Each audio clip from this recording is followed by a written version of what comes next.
الحمدللہ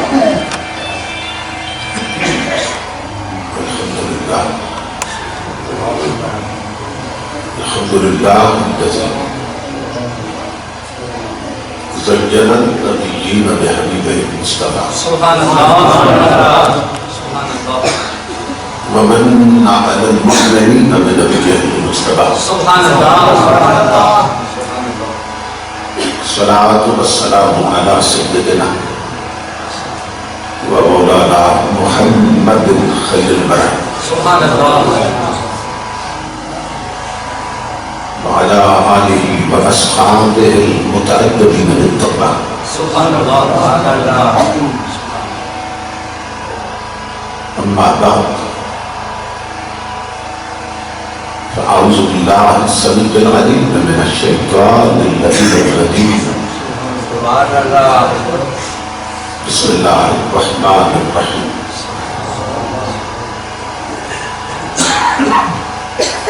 ربنا اغفر لي ولوالدي وللمؤمنين يوم يقوم الحساب سبحان اللہ صدق الله مولانا العظيم سبحان اللہ إن الله وملائكته يصلون على النبي يا أيها الذين آمنوا صلوا عليه وسلموا تسليما وعلى آلہ وصحبہ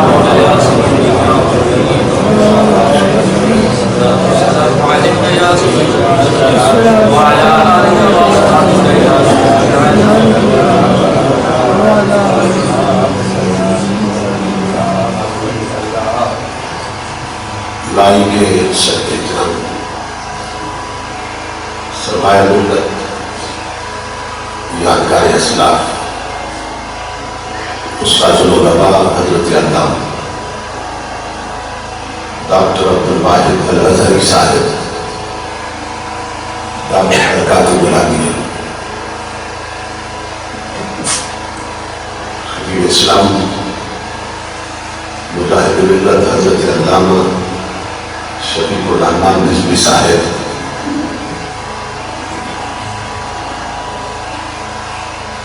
محسن اہل سنت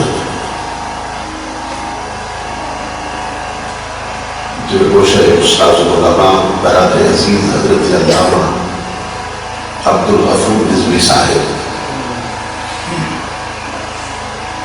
خطیب اسلام حضرت علامہ قاری محمد عرفان صاحب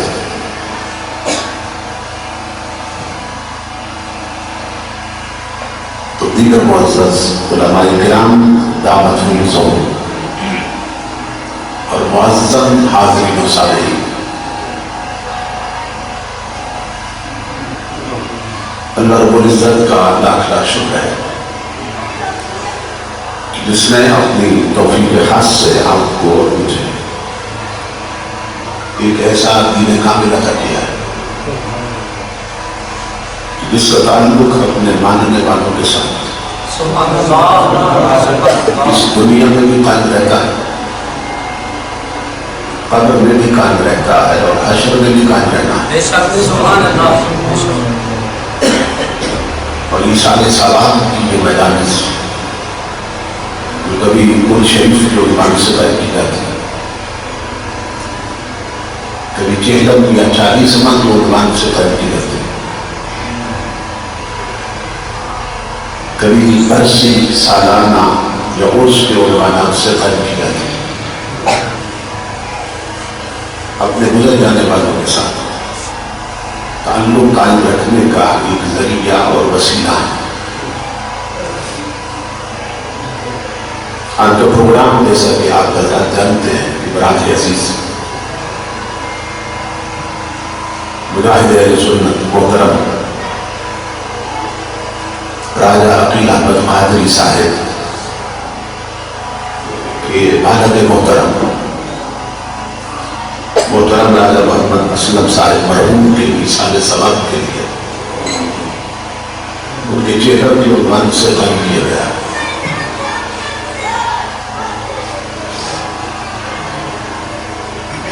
خوشبخت اور خوش نصیب ہوتے ہیں وہ لوگ جنہیں اللہ رب العزت ایسی اولاد عطا کرتا ہے، ایسے پسماندگان عطا کرتا ہے اور ایسے لواحقین عطا کرتا ہے کہ جو ان کے اس دنیا سے چلے جانے کے بعد بھی ان کی بخشش کے لیے اور ان کے برکات کی بلندی کے لیے اس طرح کی پاکیزہ مجالس کا اہتمام کرتے رہتے ہیں۔ میرے برادر عزیز مجاہد اہل سنت اور راولپنڈی میں ہمارے سنی تاریخ کے رہنما اور بے باک ترجمان حضرت مولانا طاہر اقبال چشتی صاحب حافظ اللہ تعالیٰ کا شکر گزار ہوں کہ جن کے توسل سے تاریخ کا تعین ہوا اور میں اس پاکیزہ مجلس تک پہنچا ہوں۔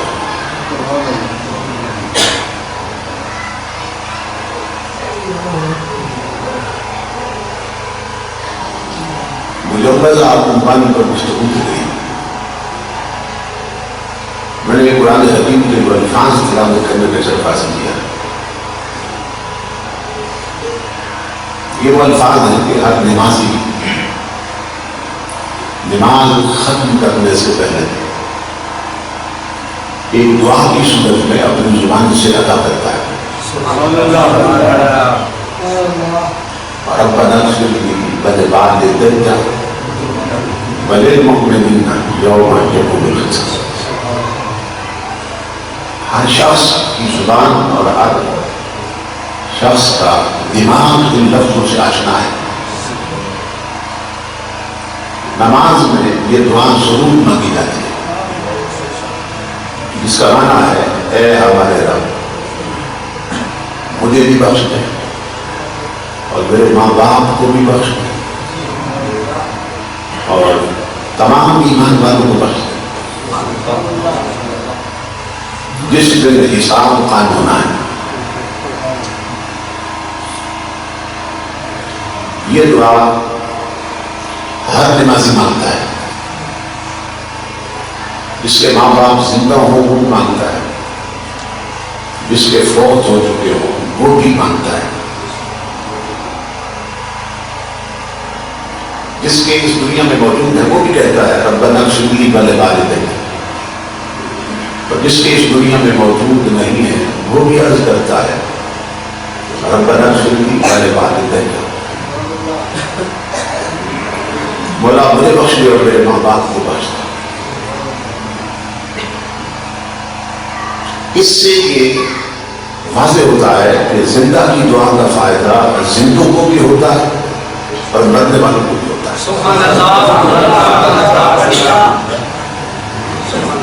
اگر گزر جانے والوں کو اور فوت شدگان کو زندہ کی دعا کا کوئی فائدہ نہ ہوتا تو پھر ہر مسجد میں دو صفیں ہونی چاہیے تھی اس تقسیم کے ساتھ کہ جن کے ماں باپ زندہ ہیں وہ نہیں سب میں آتا ہے اور جن کے فوت ہو گئے کچھ نہیں سب میں چلے جاتے، اور جن کے زندہ ہیں وہ تو کہیں بڑے والے دیں اور جن کے فوت ہو گئے وہ نہ پڑھے بڑے والے دیں، کیونکہ مرنے والوں کو دعا کا فائدہ نہیں ہوتا ہے۔ کسی مسجد میں آپ نے اس تقسیم کے ساتھ سمجھ دیکھی ہے، جن کے زندہ ہیں وہ بھی دعا مانگتے ہیں مولا ہمارے ماں باپ کو بخش دے، اور جن کے فوت ہو گئے نماز کے آخر پر وہ بھی دعا مانگتے ہیں مولا ہمارے ماں باپ کو بخش دے۔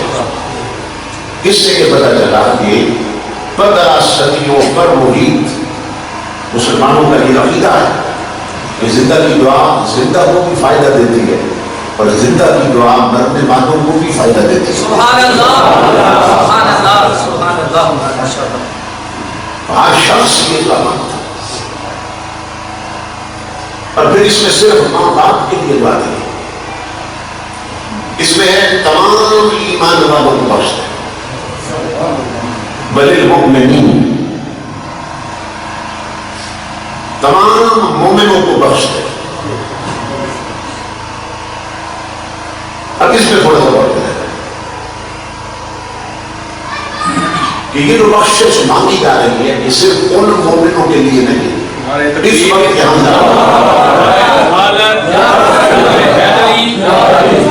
کے یہ پاکستان سنی تحریک کے مرکزی رہنما کراچی سے عزت مآب محترم محمد شاہد غوری صاحب تشریف فرما ہوئے. نعرہ رسالت، بھائی تحریک، چھائی تحریک، سنی تحریک، سنی تحریک کا ہر سپاہی مصطفی مصطفی. لبیک لبیک لبیک یا رسول اللہ، لبیک لبیک لبیک یا رسول اللہ، لبیک لبیک لبیک یا رسول اللہ. نعرہ تکبیر، اللہ اکبر، رسالت، نعرہ تحقیق، نعرہ حیدری، تاجدار ختم نبوت، علماء اہل سنت.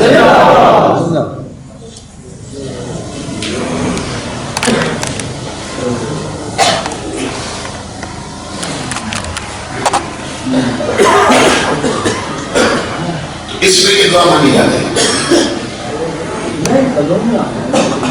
کہ سب مومنوں کو بخش دے.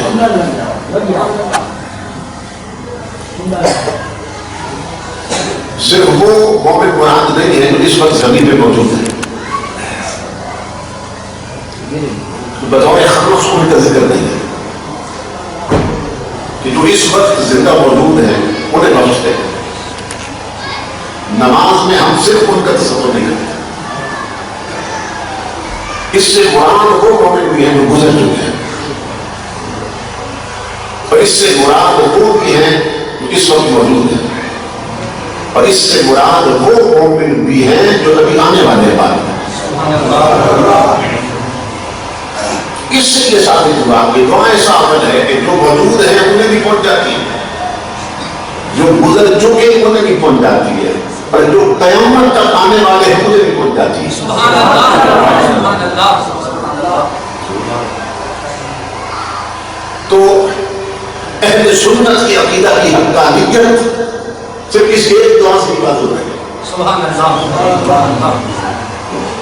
ربنا اغفر لي وللمؤمنين يوم يقوم الحساب. سبحان اللہ. دوسری آیت قرآن کی اللہ رب العزت نے خبر کی ہے کہ وہ فرشتے جنہیں عاملین عرش کہتے ہیں، جنہوں نے اللہ کا عرش اٹھا رکھا ہے، وہ اللہ کی حمد کرتے ہیں اور عام طور تسبیح کے ساتھ وَيَسْتَغْفِرُونَ لِلَّذِينَ آمَنُوا. سبحان اللہ. قرآن بتا رہا ہے وہ تمام مومنوں کی بخشش کی دعا کرتے ہیں. سبحان اللہ. سبحان اللہ. عاملین عرش جنہوں نے اللہ کا عرش اٹھا رکھا ہے تمام مومنوں کی بخشش کی دعا کرتے ہیں. یعنی وہ جو مومن گزر چکے ان کی بھی، جو موجود ہیں ان کی بھی، جو قیامت تک آنے والے ہیں ان کی بھی. سبحان اللہ. اس سے یہ ثابت ہوا دعائیں ثابت ہے جو موجود ہیں انہیں بھی فائدہ دیتی ہے، جو گزر چکے انہیں بھی فائدہ دیتی ہے، جو قیامت تک آنے والے ہیں انہیں بھی فائدہ دیتی ہے. سبحان اللہ. سبحان اللہ. امام الانبیاء مصلی پہ تھے اور کالی کپڑی سے بڑے بڑے ہاتھ نکلے ہوئے تھے. سبحان اللہ. دعا کے لیے ام المومنین حضرت عائشہ صدیقہ رضی اللہ تعالیٰ عنہ وہ حضور کے پاس بیٹھی کر دی. انہیں کے گھر میں حضور جنم فرمایا. انہوں نے دیکھا کہ حضور لے رہے اور وہ دے رہا. سبحان اللہ. سبحان اللہ. ان کی صدا جاری ہے، اس کی عطا جاری ہے. سبحان اللہ. تو قریب ہو گئی حضور کے حضرت عائشہ صدیقہ رضی اللہ تعالیٰ اور حضور کے قدموں پہ ہاتھ رکھا اور عرض کی اللہ کے حبیب آج اللہ سے میری بخشش بھی کروا دیں. سبحان اللہ. سبحان اللہ. آج اللہ سے میری بخشش بھی کروا دیں. سبحان اللہ. سبحان اللہ. وہاں نام تو تھی نہیں. کیا بات ہے، کیا بات ہے. امام الانبیاء نے فرمایا عائشہ پھر میں دعا مانگتا ہوں تو آمین کہتے ہیں. اب سننا جو حضور نے دعا مانگی. امام الانبیاء نے اللہم اغفر لعائشہ ما تقدم من ذنبها وما تأخر وما أسرت وما أعلنت. مولا عائشہ کی اگلے بھی بخش دے پچھلے بھی بخش دے. سبحان اللہ. عائشہ کے ظاہری بھی بخش دے، عائشہ کے باطنی بھی بخش دے. واہ، کیا بات ہے، کیا بات ہے، کیا بات ہے. یہ وہاں فرمان دینا حضور نے دونوں ہاتھ مبارک کے تصویر کر دی. سبحان اللہ. سبحان اللہ. اور یہاں رک کر ایک بات عرض کر دیا جب دعا مانگی جاتی ہے تو لوگ لاپرواہی کے ساتھ، بے پرواہی کے ساتھ، توجہ نہیں، دھیان نہیں ہوتا اللہ کی طرف، یوں ہاتھ اٹھاتے ہیں اور یہیں پہ جھٹک دیتے ہیں، ہاتھ اٹھاتے ہیں اور پھر ادھر ہی جھٹک دیتے ہیں، بطور خاص دعا کے بعد ہاتھ چہرے پہ نہیں پھیرتے ہیں۔ عادت بنی، یعنی عبادتاً دعا نہیں مانگتے، عادتاً دعا مانگتے ہیں۔ اور بعض جگہوں پہ آپ جب فاتحہ حالی کے لیے گئے تو بعض جگہوں کوفہ میں آگے حکہ بھی رکھا ہوا تھا، ادھر حکہ بھی پی رہے تھے، ادھر دعا بھی مانگ رہے تھے، تو وہ الٹا گناہ کماتے ہیں، کیونکہ وہ رب کی توہین کرتے ہیں، اللہ کے اسم کے تقدس کو مجروح کرتے ہیں۔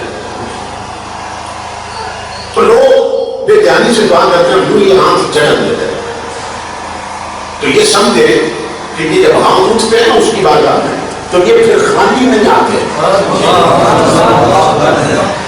امام الانبیاء کی حدیث پاک، ایک صحابی کہتے ہیں میں حضرت صلی اللہ علیہ وسلم کے ساتھ مسجد نبوی میں گیا، جب ہم دیر دیر سے داخل ہوئے نا کچھ لوگ پہلے سے آئے بیٹھے تھے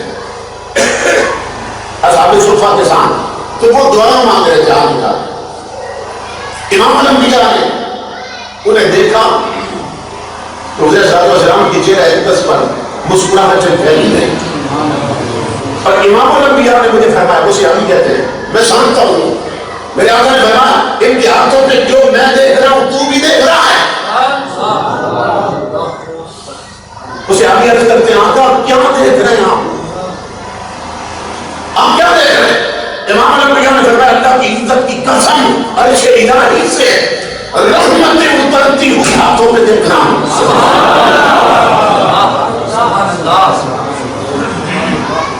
انوار کی بارش ہو رہی ہے، نور کی بارش ہو رہی ہے ہاتھوں پر، اور عرش سے رحمتیں اتر کر آنکھوں پہ آتی میں دیکھ رہا ہوں۔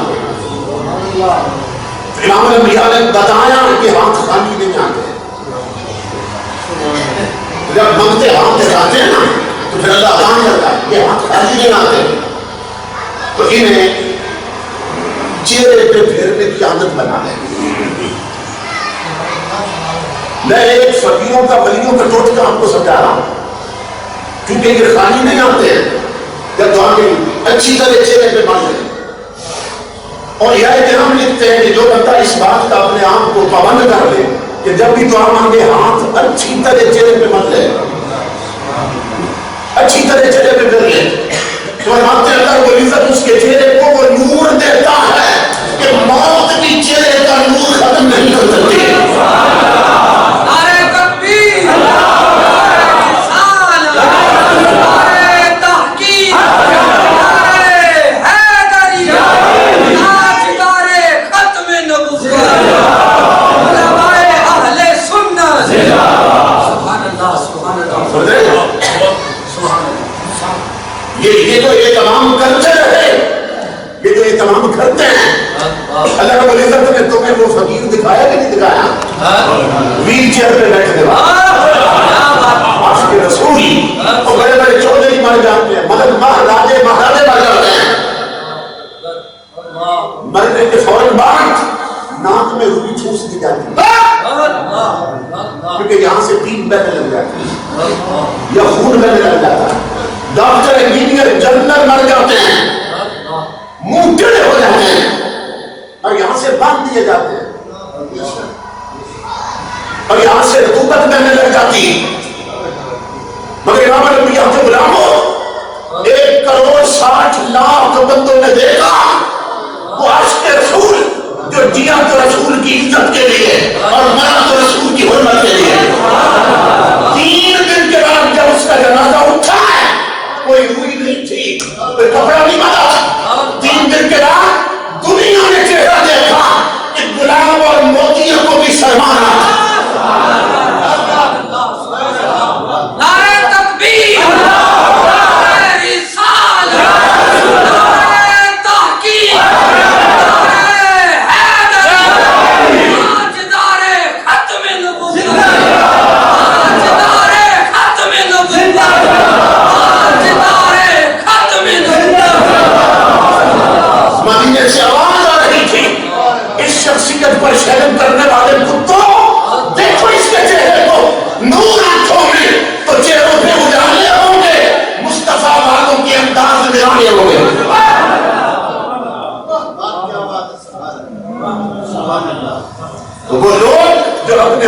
پابند کر لیتے ہیں، اپنے آپ کو پابند کر لیتے ہیں. جب بھی دعا مانگے آنکھ اچھی طرح چہرے پہ مانگے، اور یا فرمان سے اندر وہ عزت ان کے چہرے کو وہ حسن دیتا ہے اور چہروں کو وہ چمک اور نور دیتا ہے کہ مر بھی جائیں تو چہرے کا حسن خراب نہیں ہوتا. تو امام الانبیاء نے دعا کی مولا عائشہ کے اگلے بھی بخش دے، عائشہ کے پچھلے بھی بخش دے، ظاہری بھی بخش دے، باطن بھی بخش دے. جب چہرے اقدس پہ ہاتھ پھیر دیے حضور نے تو دیکھا حضرت ام المومنین کی طرف، وہ ننگی زمین پہ نا خوشی کے ساتھ لوٹ پوٹ ہونے لگے، ایپل شیکیاں کھانے لگی خوشی کے ساتھ زمین پہ. امام الانبیاء نے فرمایا عائشہ یہ دعا سن کے اتنی خوش ہوئی تو، یہ دعا سن کے تجھے اتنی خوشی ہوئی ہے کہ تو زمین پہ لیٹ گئی اور لوٹ پوٹ ہونے لگی. ام المومنین نے عرض کی ہم کا میں خوشی کیوں نہ مناؤں، آپ نے یہ دعا دے کر مجھے تو جنت کی ٹکٹ دے دی، آپ نے تو مجھے جنت کی گارنٹی دے دی، آپ سننا جو حضور کا فرمان ہے. امام الانبیاء نے کہا عائشہ آج اپنے لیے پہلی بار یہ دعا سن کر تو اتنا خوش ہوئی کہ زمین پہ لیٹ گئے. سن عائشہ اللہ کی عزت کی قسم انہا لدعوتی لامتی کل یوم، یہ دعا میں پوری امت کے لیے روز مانگتا ہوں.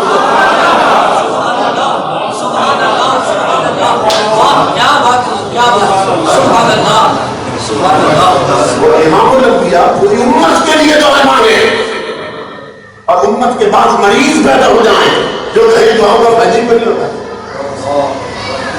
وہ نادان دعا ایسا عمل ہے جو گزر گئے یہ انہیں بھی مل جاتی ہے، جو موجود ہے یہ انہیں بھی مل جاتی ہے، جو قیامت تک آنے والے دعا انہیں بھی مل جاتی ہے. سبحان اللہ سبحان اللہ. کیا بات کیا بات. امام الانبیاء صلی اللہ. اب توجہ طلب یہ بات ہے کہ ہم یہ جو نیک اعمال سر انجام دے رہے ہیں وہ تو ہم یہاں دے رہے ہیں، اور آخر میں جب کہ ڈاکٹر صاحب دعا مت فرمائیں گے تو وہ عرض کریں گے کہ مولا جو کچھ یہاں پڑا سب کا سامان حضور کے توسل سے راجہ صاحب کی روح کو پہنچا. راجہ صاحب کو قبرستان میں قبر میں تو سوال یہ ہے، اب دو سوال ہیں کہ یہاں سے وہاں تک یہ دعا پہنچائے گا کون، کیونکہ وہ تو قبر میں نا، تو ہم ان کے لیے مانگے کے دعا تو یہاں سے وہاں پہنچائے گا کون، ایک سوال. اور دوسرا سوال یہ ہے کہ وہ لے جائے گا کیا شاید جو پہنچائے وہاں پہنچائے گا کون اور پہنچائے گا کیا.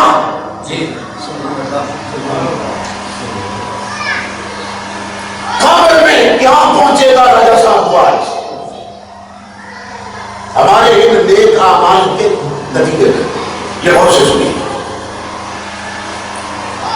امام الانبیاء صلی اللہ علیہ وسلم ہم جتنے بھی نیک اعمال سر انجام دیتے ہیں نا، اگر وہ اللہ قبول کر لے تو ہمارا ہر عمل جنت کی ایک الگ نعمت کی شکل میں بدل جاتا ہے. اس پر بہت سی حدیثیں لیکن میں ایک دو دلیل کے طور پر رد کرتا ہوں. جتنی بھی نیکیاں ہم سر انجام دیتے ہیں ہمارا ہر عمل جنت کی الگ نعمتوں کی شکل میں بدل جاتا ہے. آپ علماء سے سنتے رہتے ہیں نبی اکرم صلی اللہ علیہ وسلم نے فرمایا کہ من قال سبحان اللہ مرۃ واحدہ، کہ میرے جس امتی نے ایک بار سبحان اللہ کہا وَلَيْسَ لَهُ حَقٌّ فِي الْجَنَّةِ. امام الانبیاء فرماتے ہیں کہ اللہ رب العزت اس کے اس سبحان اللہ کہنے سے جنت کا درخت پیدا کر دیتا ہے.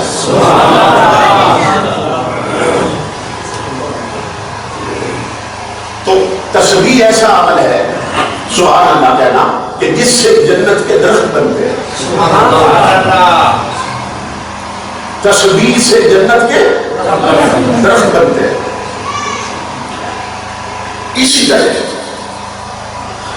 امام الانبیاء کے غلام حضور صلی اللہ علیہ وسلم کی حدیث بات ہے، من بنا للہ مسجدا بنى الله له بیتا فی الجنہ. جب مسجد تعمیر ہو رہی ہو نا تو اکثر یہ حدیث پڑھی جاتی ہے کہ حضور فرماتے ہیں کہ جو زمین پر اللہ کا گھر بناتا ہے، مسجد بناتا ہے، اس عمل کے نتیجے میں کیا بنتا ہے؟ جنت کا محل بن جاتا ہے. یہ جو نیکی کا عمل ہے مسجد بنانا، اس کے نتیجے میں جنت کے محل بنتے ہیں. سبحان اللہ کہنے سے جنت کے درخت بنتے ہیں. اور امام الانبیاء نے فرمایا میرے وہ غلام جو منہ اندھیرے مسجد جاتے ہیں صبح،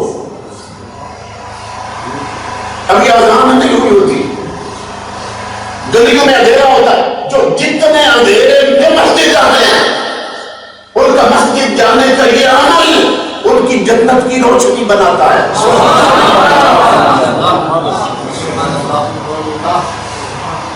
ان کی قبروں کی چمک بناتا ہے. مسجد جانے سے قبر کا نور بنتا ہے. سبحان اللہ پڑھنے سے جنت کے درخت بنتے ہیں. مسجدیں بنانے سے جنت کے محل بنتے ہیں. آپ کی مسجد ہے تعمیر ہے، تعمیر ہو چکی ہے، ابھی ہو رہی ہے،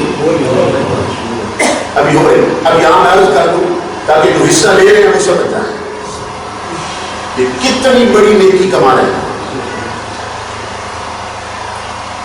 حدیث پاک میں ہے کہ انسان جب اللہ کا گھر بناتا ہے تو اللہ بندے کا جنت میں محل بناتا ہے.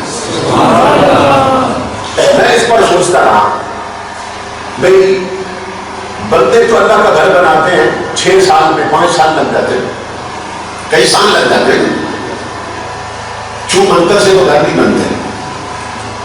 تو کیا اللہ بھی پھر محل میں 6 سال لگا دیتا ہے؟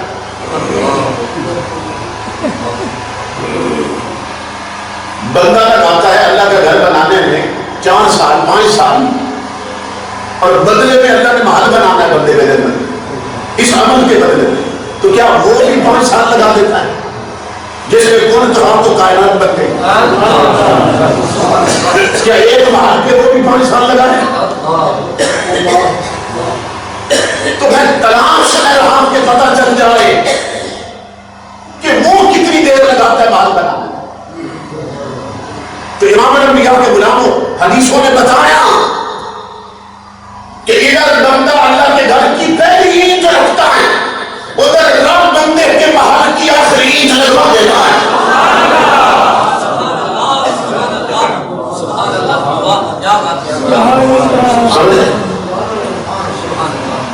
تو مسجدیں بنانے سے جنت کے محل بنتے ہیں، تسبیح پڑھنے سے جنت کے درخت بنتے ہیں.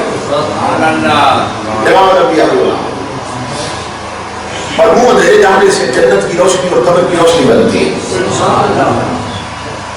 اور یہاں ضمن عرض کر دوں کیونکہ جب تک حضور کی بات نہ ہو بات بنتی نہیں.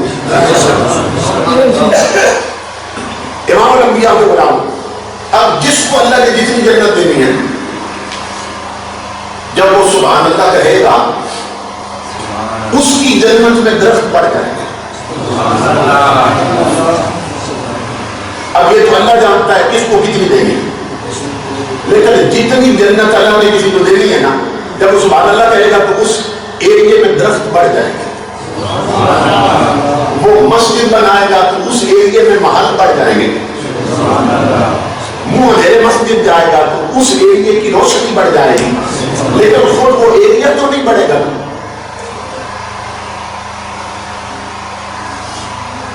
آپ بھی سمجھے بات. ایک بندے کے پاس 10 ایکڑ زمین ہے، ٹوٹل کتنی ہے؟ 10 ایکڑ ہے اس کے پاس. اب 10 ایکڑ میں اگر پہلے 500 درخت ہے تو 500 اور درخت لگا سکتا ہے، درخت بڑھا سکتا ہے، لیکن 10 ایکڑ زمین تو نہیں بڑھا سکتا. اگر 10 ایکڑ میں اس نے 5 جگہ پہ اپنے مکان بنائے تو 10 جگہ پہ بنا سکتا ہے، مکان بڑھا سکتا ہے جتنی وہاں ہو جائے، لیکن 10 ایکڑ زمین تو نہیں بڑھا سکتا نا. اسی طرح اللہ نے جس کو جتنی جنت دے دی، امام الانبیاء کے غلام سبحان اللہ کہنے سے وہاں درخت بڑھ سکتے ہیں، جنت نہیں بڑھ سکتی۔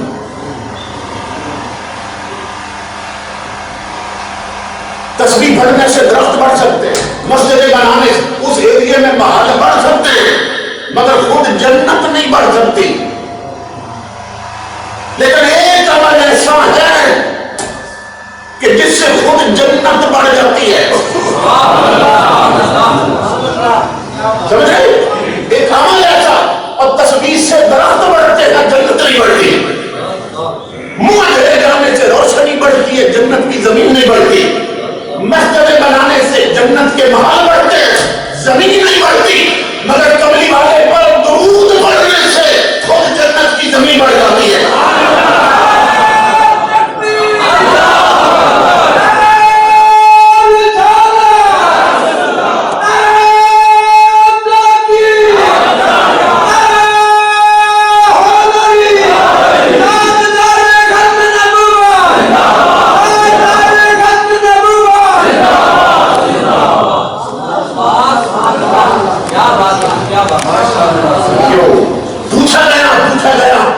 پوچھا گیا علماء سے کہ حضور پر درود سے جنت کی زمین کیوں بڑھ جاتی ہے؟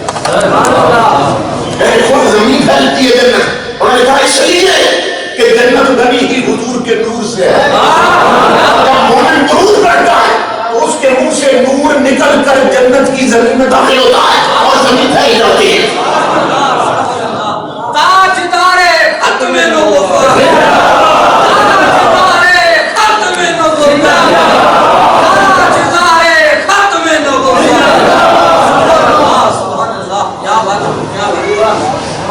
امام الانبیاء کے غلام ہر نیکی سے جنت کی ایک الگ نعمت بنتی ہے، اور اس کے اپوزٹ، اس کے برعکس ہمارے ہر گناہ سے جہنم کا ایک الگ عذاب بنتا ہے۔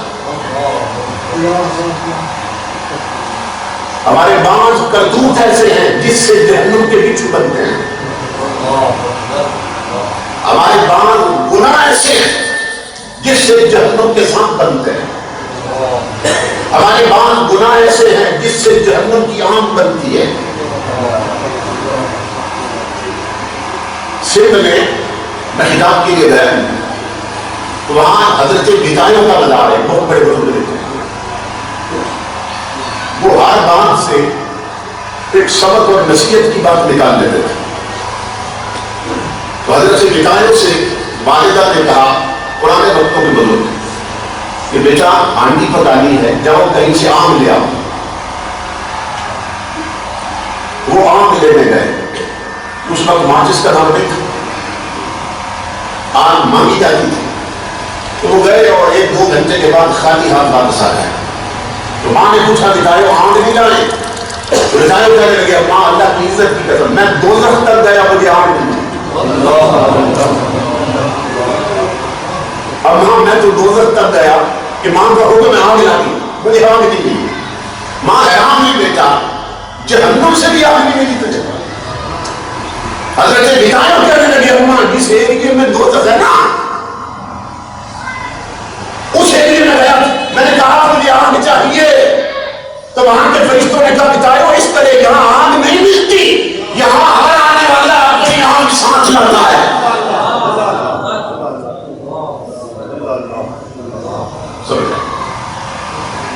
اڈوں اور داروں پہ بیٹھ کر حقے پیتے ہوئے نمازیں چھوڑنے والوں، تم اپنی آنکھ خود بڑھتا رہے ہو۔ ترازو میں توڑتے ہوئے ڈنڈی مارنے والے دکانداروں، تم اپنی آنکھ خود بڑھتا رہے ہو۔ غریبوں اور بھائیوں کی زمینوں پہ قبضے کرنے والوں، تم اپنی آنکھ خود بڑھتا رہے ہو۔ دودھ میں پانی ملا کے بیچنے والوں، تم اپنی آنکھ خود بنا رہے ہو۔ انڈیا کی فلمیں دیکھنے والوں اور گانے سننے والوں، بے پردہ بازاروں میں پھرنے والی ہو، تم اپنی آنکھ خود بڑھتا رہی ہو۔ تاش کھیلتے ہوئے نمازی چھوڑنے والے بوڑھو، تم اپنی آنکھ خود بڑھتا رہے ہو۔ کرکٹ میچ کے لیے جمعے چھوڑنے والے جوانوں، تم اپنی آنکھ خود بڑھتا رہے ہو۔ برادری کے ساتھ ناراضگی رکھ کر قطع تعلق کرنے والے ظالموں، تم اپنی آنکھ خود بڑھتا رہے ہو۔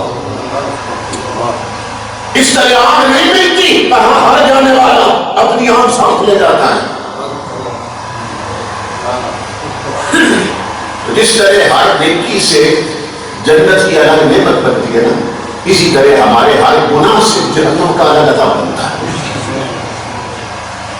تو یہ جو ہم نیکیاں کر رہے ہیں یہاں پہ، تلاوت قرآن ہوئی، نعت شریف پڑھ کے خطاب ہو رہا ہے، پھر صلاۃ و سلام ہوگا، پھر دعا مانگی جائے، تو یہ جتنے نیکی کے عمل ہوں گے جب آخر میں ڈاکٹر صاحب دعا فرمائیں یا علامہ غوری صاحب تشریف لائے ہیں، جب میرے عزیز بھائی حضرت علامہ اشتیاق قادری صاحب آئے، علماء جب دعا فرمائیں گے تو وہ یہاں سے وہاں پہنچانے کے لیے کون آئے گا؟ قبر تک پہنچانے کے، اور کس شکل میں یہ دعائیں جائیں گی وہاں پہ؟ تو ہمارے جتنے عمل ہیں یہاں نیکی کے، یہ سب جنت کی نعمتوں میں بدل جائیں گے. اور امام الانبیاء کے علماء، یہ حدیث رسول ہے، حدیث رسول ہے کہ جنت کے تھمن بھر لیے جائیں گے جنت کی ان نعمتوں سے، کیونکہ ہر عمل ہر نیکی جنت کی نعمت میں بدلے، اور تھان بھر لیے جائیں، اور وہ تھان یہاں سے اٹھا کر وہاں پہنچائے گا کون؟ حدیث رسول ہے، امام الانبیاء فرماتے ہیں عام فرشتہ نہیں آئے گا، یہاں سے وہاں پہنچانے کے لیے جبرائیل امین آئیں گے.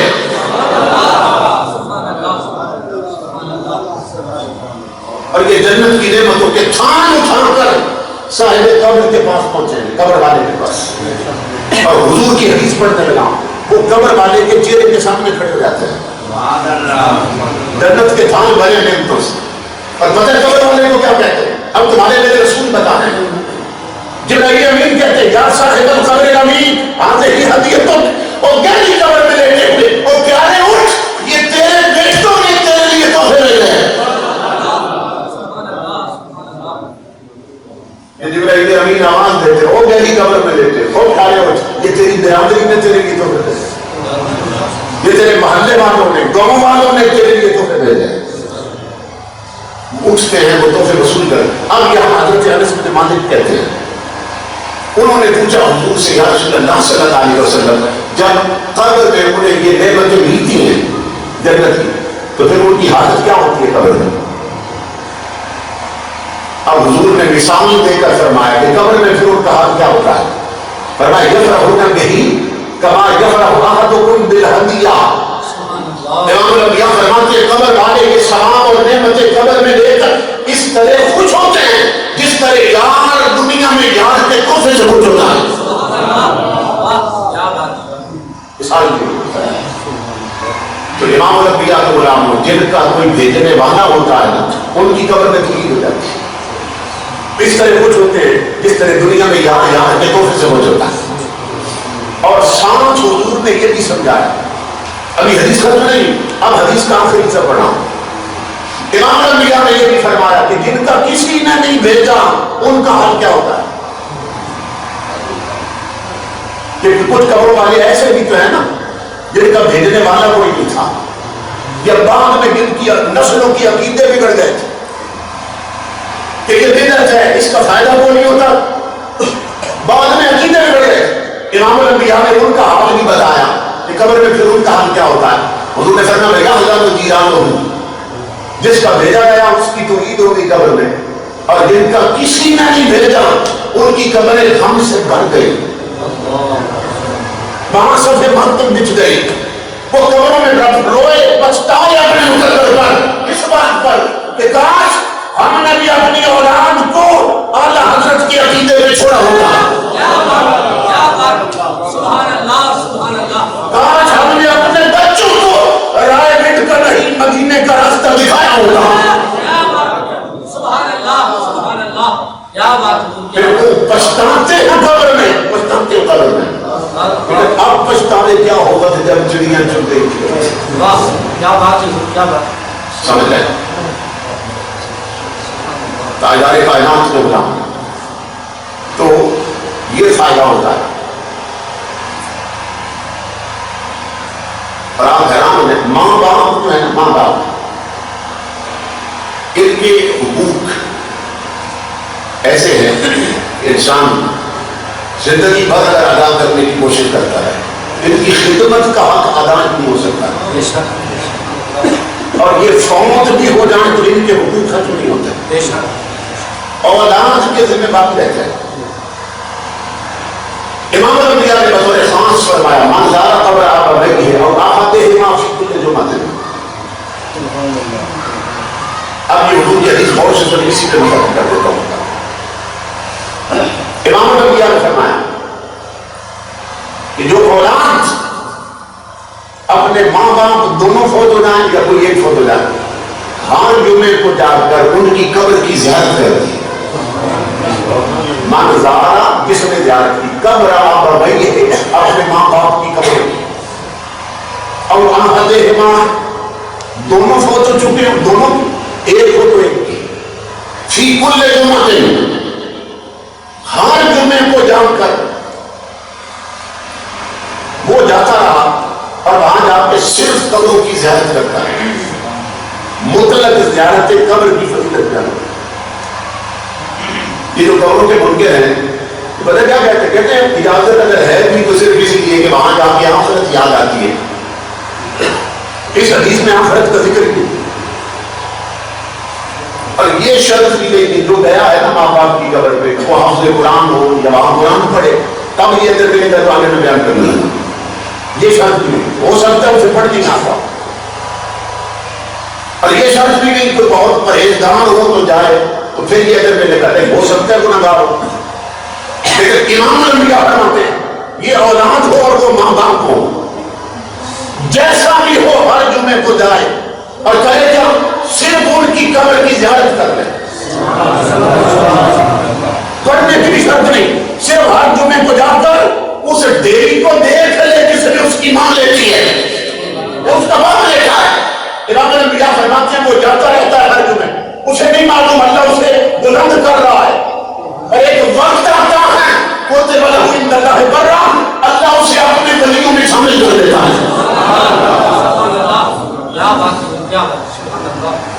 صبر کرنا،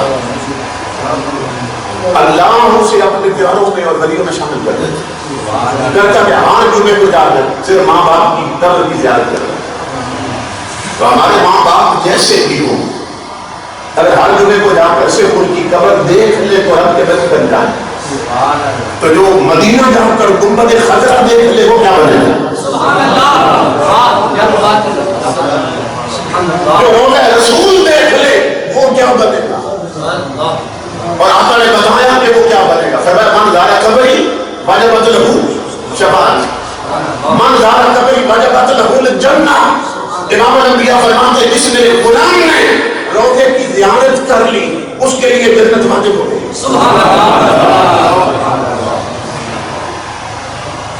جس نے مدینہ پاک جا کر حضور کے روضے کی زیارت کر لی اس پر جنت واجب ہو گئی۔ امام الانبیاء کے غلاموں تو جس آج پتہ نہیں سکی ہے ہم جیسے گناہگار جو گنبد خضرا صرف دیکھ لیں، صرف روضے کی زیارت کر لیں تو جنتی ہو جائیں، اور جس روضے کو تکنے والے جنتی ہیں 15 صدیوں سے اندر لیٹنے والے کیا بنے ہوں گے؟ اور صدیق و فاروق جو ساتھ لیتے ہیں وہ کیا بنے ہوں گے؟ آج جنہیں کتے بھونک رہے ہیں اور اپنا نسب ظاہر کر رہے ہیں، تو امام الانبیاء کے غلاموں یہ ہماری خوش بختی ہے، اللہ رب العزت نے ہماری گردن میں غلامی رسول کے پٹے ڈالے اور اللہ رب العزت نے ہمیں حضور کی غلامی عطا کی اور عقیدہ صحیحہ عطا کیا اور مسلک حق عطا کیا۔ اللہ رب العزت اس لیے عقیدے پہ زندہ رکھے اور اسی پہ ماتا ہے۔ زندگی ہاتھوں سے نکلتی جا رہی ہے، اپنے آپ کو دو قسم کے حقوق پورے ہونا تو انسان اللہ کا بندی بنتا ہے، اللہ کے حقوق اور اللہ کے بندوں کے حقوق۔ تو بعض لوگ نماز تو پڑھ لیتے ہیں مگر پڑوسیوں کو ستاتے ہیں، بعض حج تو کر لیتے ہیں مگر دوسروں کے حق بھی دبائے رکھتے ہیں، تو یہ پلڑا برابر رکھنا، اللہ کے حقوق بھی پورے اس کی مخلوق کے حقوق بھی پورے رکھتے۔ امام الانبیاء نے مومنوں کی ایک پہچان دی تاجدار کائنات، آج چھوٹی چھوٹی باتوں پر ہم جھگڑا کھڑا کر کے ایک دوسرے سے قطع تعلق کر لیتے ہیں اور پھر زندگی گزر جاتی ہے، کسی کو بلاتے تک نہیں۔ امام الانبیاء فرماتے ہیں جو کسی مسلمان اور مومن کو 3 دن تک اس طرح اپنے سے جدا رکھتا ہے اور دل میں بغض پالتا رہتا ہے تو حضور فرماتے ہیں کہ وہ ایسے ہے جیسے اس نے اس کو خون کر دیا۔ کسفر کے دمے بھی حضور کی حدیث کے لفظ کہ جیسے اس نے اپنے اس بھائی کو قتل کر دیا، کہ جس نے 3 دن اپنے جسم میں دل میں بغض پالے رکھا کہ نہیں اس کو نہیں بلانا ہے۔ اس لیے کہ غلطی کس سے بھی ہوتی ہے؟ انسان سب سے غلطیاں ہوتی ہیں، لیکن اگر غلطیاں ہی پالتے رہے اور معاف نہ کریں تو پھر یہ انسانوں کی سوسائٹی میں معاشرہ نہیں رہتا، یہ پھر جانوروں کا معاشرہ بن جائے۔ حضور علیہ السلام فرماتے ہیں کہ جو کسی اختلاف میں حق پر ہوتے ہوئے اپنی ضد چھوڑ دے اور صلح کرنے میں پہل کر جائے، امام الانبیاء فرماتے ہیں کہ میں ضمانت دیتا ہوں جنت بھی میں اسے پہلے لے جاؤں اور جنت کے مرکز میں سنٹر میں اسے میں مار دے کے پورا مرکزی جگہ پہ اسے مال جنت میں لے گا۔ آج ہمارے یہاں یہ سلسلے بڑھتے جا رہے ہیں، اللہ رب العزت ہمیں باہمی محبت عطا فرمائے۔ حدیث میں حضور نے فرمایا تنازعوا بین فی تراحم وتوادهم وتعاطف کمثل الجسد۔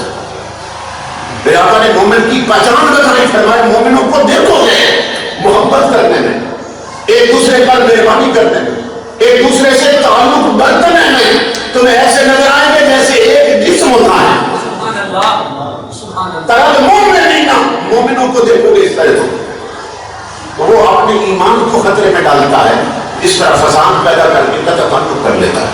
اللہ رب العزت ہمیں باہمی محبت عطا فرمائے، اور جن راجہ صاحب مرحوم کے سبب سے ہم یہاں جمع ہوئے، اللہ رب العزت انہیں کروٹ کروٹ اپنی رضائیں رحمت اور برکت نصیب فرمائے۔ اور میرے بھائی محترم حکیم صاحب، مجھے پتا چلا کہ یہاں ایک بیٹیوں بچیوں کے لیے مدرسہ کر رکھا ہے، تو اس دور کی یہ سب سے بڑی ضرورت ہے تو آپ کے یہاں پوری ہو رہی ہے، کیونکہ آج جو کالجوں اور یونیورسٹیوں کا ماحول بن چکا ہے وہ اس لائق ہی نہیں کہ ہم بیٹیاں وہاں بھیج سکتے ہیں۔ آج اگر کسی نے اپنی بچی کو جہنمی بنانا ہے اسے انگریزی سکولوں میں بھیج دیں، کیونکہ سلیبس سے کتابوں سے اسلام نکلتا جا رہا ہے۔ سکولوں اور کالجوں میں بچیوں کو بے حیا بنایا جا رہا ہے، انہیں فیشن سکھائے جا رہے ہیں۔ بچی جب پیدا ہوتی ہے تو اس کی نیچر اور فطرت میں جو اللہ نے شرم اور حیا رکھی ہے وہ اس وقت موجود ہوتی ہے۔ 2 مرد بیٹھے سامنے جاتے ہیں شرمان کی، لیکن اگر وہی بچی میٹرک پاس کر دینا تو 10 مردوں میں بھی جاتے ہوئے شرمائے بھی نہیں، کچھ ہو بھی ملتا۔ اور آپ دیکھیں کہ بچی اگر کالج میں نہیں تو سر سے دوپٹہ اتر جائے گا، کپڑے آدھے ہو جائیں گے جسم میں، پہلے پورے بازو پہنتی تھی نا، اب ہاف پہنے گی اور آدھے بازو ننگے نظر آئیں گے۔ بچی اگر یونیورسٹی میں پہنچی تو ہاتھ سے بچی بھی چلی جائے گی، کیونکہ ہمارے کالجوں میں اور یونیورسٹیوں میں جو استادیاں پڑھا رہی ہیں نا، آپ اگر ان کے کپڑے دیکھ لیں کہ کیسے پہن کے آتی ہیں آپ اندازہ نہیں کر سکتے کہ کیا یہ مسلمانوں کی بیٹی ہے یا کافر کی بیٹی ہے۔ ہماری بچیاں ایسا لباس پہنتی جا رہی ہیں جو لباس پہننا حرام ہے، اور ہماری نسلیں جہنم کی آگ میں اترنے والی ہیں اگر ہم نے ان کا رخ نہ کیا حضور کے دین کی طرف۔ تو یہ صرف مدرسہ نہ سمجھے چھوٹا سا کہ آپ کے گاؤں میں اس مدرسے کی شکل میں چشمہ فیض مصطفیٰ جاری ہے۔ حضور غوث اعظم نے جب مدرسہ بنایا تھا تو یہ ہر دور میں جو امیر لوگ ہیں ان کی بدبختی رہی ہے، ہر دور میں کہ بہت تھوڑے لوگ دین کی طرف آئے ہوئے، پیسہ جو بڑھتا جاتا ہے تو دین گھٹتا جاتا ہے۔ دنیا کی یہ تاثیر ہے، آتی ہے تو گھر سے دین نکال دیتی ہے۔ امام الانبیاء کو غلام غوث اعظم نے مدرسہ بنایا تو آپ اندازہ کریں کہ پڑھانے والے غوث اعظم ہوں اور پھر بھی بعض لوگ بچے نہ بھیجے، اور پھر غوث اعظم کو یہ کہنا پڑتا تھا، ایک ایک بندے کو پکڑ لیتے بازار میں اور پتہ کیا فرماتے یا قلیل العقل بیتک الگجرۃ وتموت اجسامنا، فرماتے عقل کے اندھے اور ایسا دریا میں ہے پھر بھی پیاسا مر رہا ہے. جو نہیں دیکھتے تھے مدرسے میں پورے اور دریا میں ہو کر بھی عقل کے اندھے تو پیاسا مر رہا ہے. یہاں میرے مدرسے کی شکل میں چشمہ فیض مصطفیٰ جاری ہے اور تیرے بچوں کے پیالے پھر بھی خالی ہیں. یہ غوث اعظم نے یوں سمجھایا کرتے تھے اس کو صرف مدرسہ نہ سمجھو، اس کی سرپرستی کرو، اس کے ساتھ تعامل کرو، اسے مضبوط کرو. یہ آپ کے گاؤں میں چشمہ فیض رسول جاری ہو گیا. اللہ رب العزت ہماری بچیوں کو کنیز عائشہ بنائے، کنیز فاطمہ الزہرا بنائے، بناتے رسول کی سچی کنیزیں بنائے تاکہ معلوم ہو کہ یہ مسلمانوں کی بیٹیاں ہیں. اللہ شرم حیا اور پردے کی حفاظت فرمائے اور انہیں کامیابی سے نوازے. یہ بہت بڑا قدم ہے. اللہ رب العزت برکتیں عطا فرمائے. وما علمنا الا البلاغ.